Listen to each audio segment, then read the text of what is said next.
What's up, everybody? It's JT Sports back to you guys with another video, and I'm here with my preseason top 10 quarterback prospects for the 2020 NFL Draft. Now, this is a disclaimer. This is my preseason quarterback prospect rankings.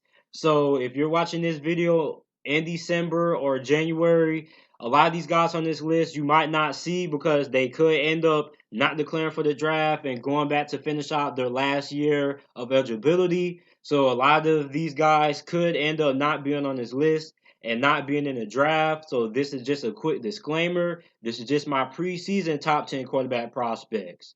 So when that time comes around December or January, I'll make another top 10 quarterback prospects for the quarterbacks that are confirmed to be in the 2020 NFL Draft.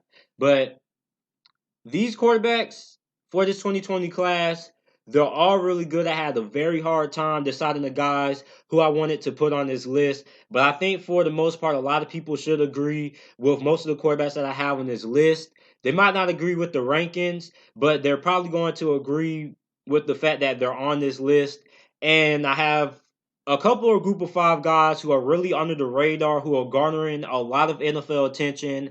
And it's some guys who I have on this list because I feel they have the potential to be very, very solid quarterbacks at the NFL level. And, they have a solid amount of attention on them. It's just the fact of how good can they be this college football season. So, if you're new to the channel, make sure to like the video and subscribe. I upload NFL videos and NFL content daily. And let's get into it. At number 10, had quarterback Mason Fong. He's a senior, plays for the University of North Texas. He's 5'11", 185 pounds. A lot of people probably never heard of this guy. If you haven't, go look up some highlights because this guy is very good. He has very good touch on his passes and very good accuracy. Passed for 3,793 passing yards, 27 passing touchdowns, 5 interceptions, and completed 64.6% of his passes. And he has broken a couple of passing records at North Texas. After this season, he's probably going to break them all. He is regarded as the best quarterback in North Texas history. He is one of the best group of five quarterbacks in all of college football. And he is one out of two group of five quarterbacks that I have on this list. I think he has the potential to leapfrog a bunch of guys on this list. And by the time the draft comes around, he could potentially be a guy who could be a second rounder because this guy is very, very good. The only downfall about him is his size. He's 5'11", 185 pounds there. But overall, he's pretty solid. And I think he's the 10th best quarterback on this list. So make sure to keep out. If you're a guy who's looking for some quarterbacks to watch during this college football season, look for Mason Fine. This guy is very, very good. At number 9, I have quarterback Joe Burrow. Now, 24/7 has him listed as a senior, but I do believe that he has a year of eligibility left, so he can go back to LSU and play for a year. Joe Burrow, I have him on this list because last season was his first year playing college football as a full-time starter, and I believe he has potential to grow and be even better, and he's going to be even better than what he was last season. Last season, he was a little bit inconsistent. Some games he looked okay, and some games he just didn't look very good at all, and I want to see LSU trust Joe Burrow a little bit more. I want to see Joe Burrow get a little bit more passing attempts and a little bit more opportunities to, throw the ball through the air because I think LSU's offense kind of put the training wheels on Joe Burrow a little bit.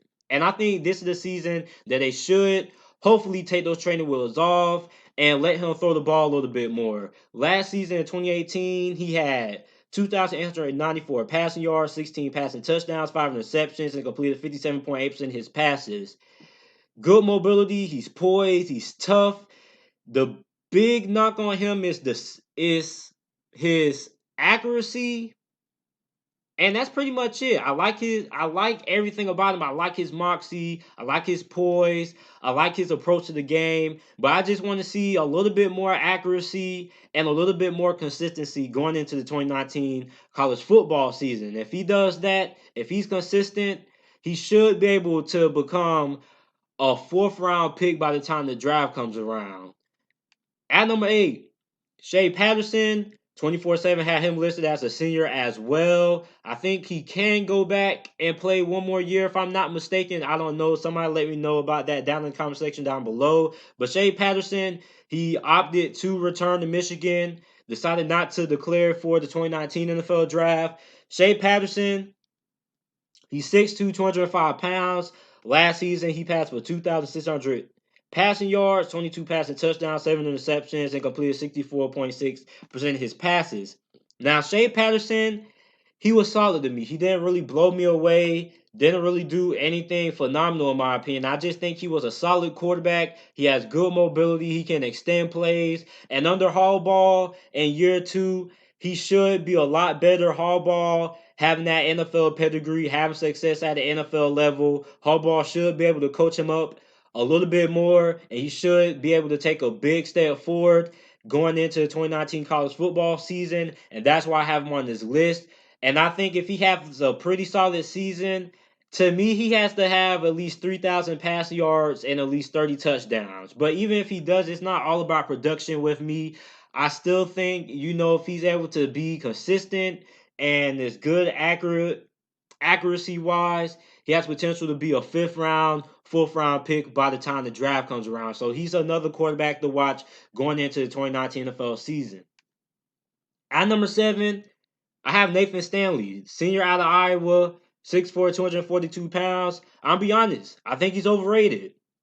This guy never really blew me away the year before his junior year, and he was passing to 2 first-round tight ends, C.J. Hawkinson and Noah Fant, who both went in the first round of the 2019 NFL Draft. So I'm going to be interested to see how good is he going to be with, losing those 2 elite tight ends, both went in the first round of the 2019 NFL Draft. And that's what I'm going to be eager to see. Is he going to take a step forward? Is he going to step up? Or is he going to step back? And that's the biggest thing I'm looking forward to seeing out of Nathan Stanley. And he has a pretty solid offensive line. He has a couple of guys who are on the NFL radar. One of the offensive tackles for Iowa is supposed to be a first-round pick as well, or at least he's projected to be a first-round pick. So Nathan Stanley, I need to see a lot more out of him. I think he's overrated.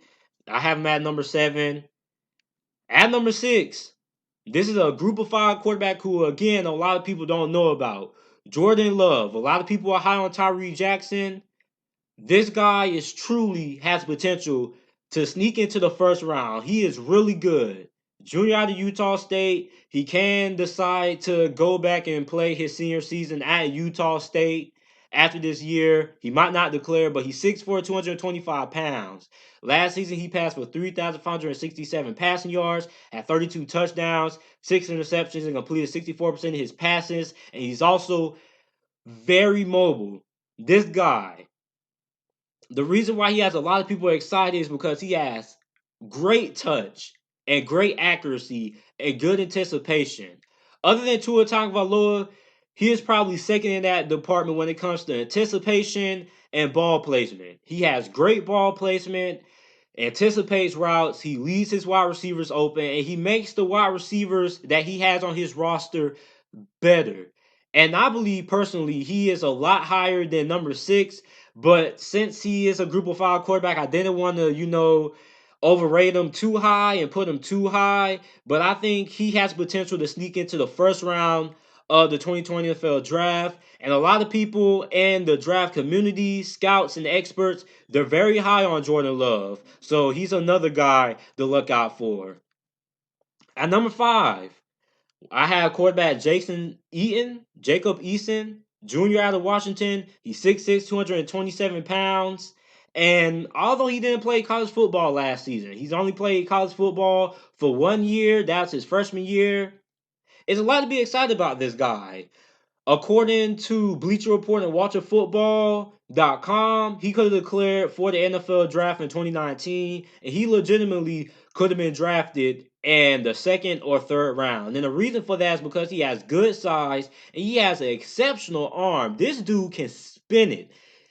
he is going to be probably one of the best quarterbacks that Washington has had in some time. And he is going to be a big upgrade over Jake Browning. And I'm looking forward to seeing Jacob Eason play. Some people have him rated as the fourth best quarterback. Some people think he could be a top 3 quarterback. But since he hasn't played college football for a year, and he's only had 1 year of experience playing college football, I didn't want to rate him higher than number 5. But I think he has potential to be one of the best quarterbacks in this draft class. At number 4, I have senior out of Stanford, KJ Castilo. He's 6'5", 215 pounds. Last season in 2018, he passed for 3,540 yards, had 29 passing touchdowns, 11 interceptions, completed 65.1% of his passes. He's another guy who has a pretty good arm.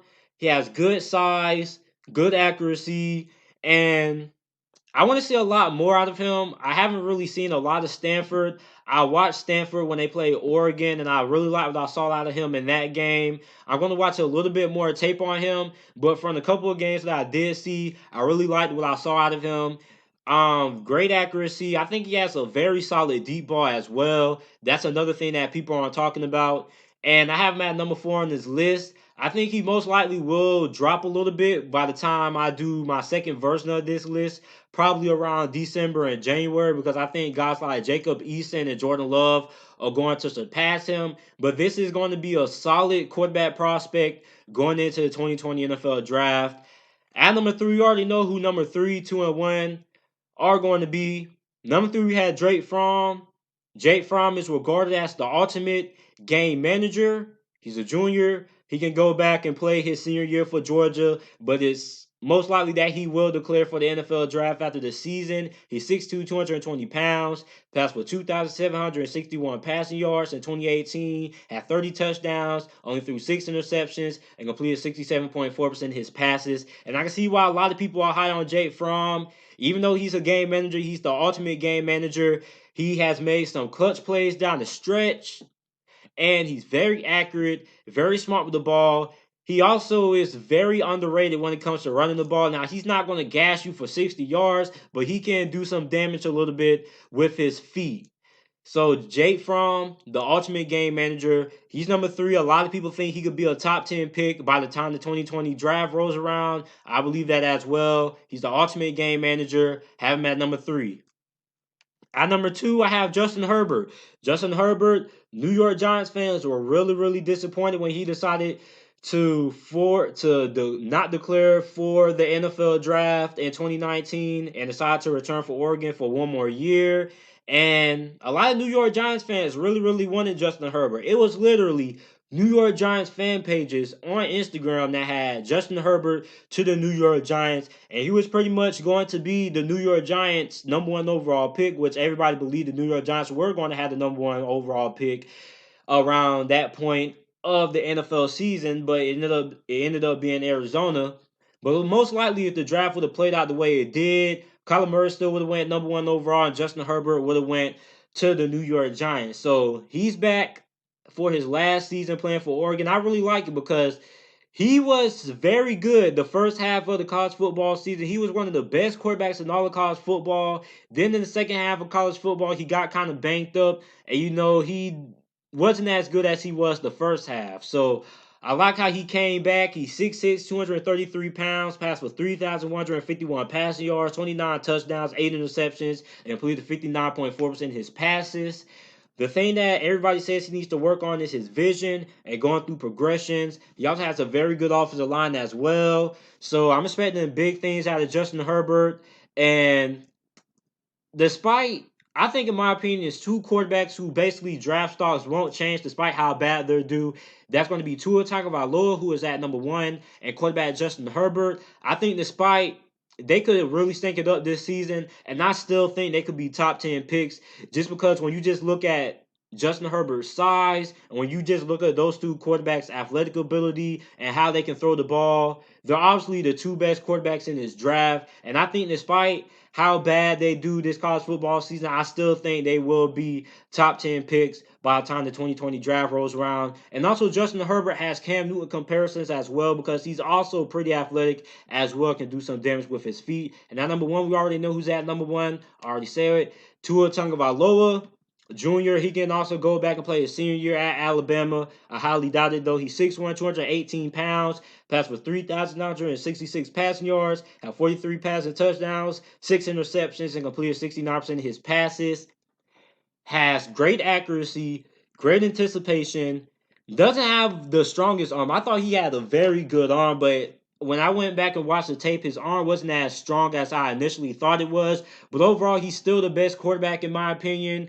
This guy is one of the most prolific quarterbacks in all of college football, maybe in college football history. This guy can spin it. He's accurate, good anticipation, good footwork in the pocket as well. My only downside about him is that he holds the ball too long, in my opinion, sometimes, and he tends to try to make big plays, instead of just taking what the defense gives him. But overall, I think he's the best quarterback in this draft class, and he's my number one quarterback going into the college football season. And these are my preseason top 10 quarterback prospects for the 2020 NFL draft. So let me know what you guys think about this list down in the comment section down below. Make sure to like the video and subscribe to the channel for more NFL videos and content. And thanks for watching.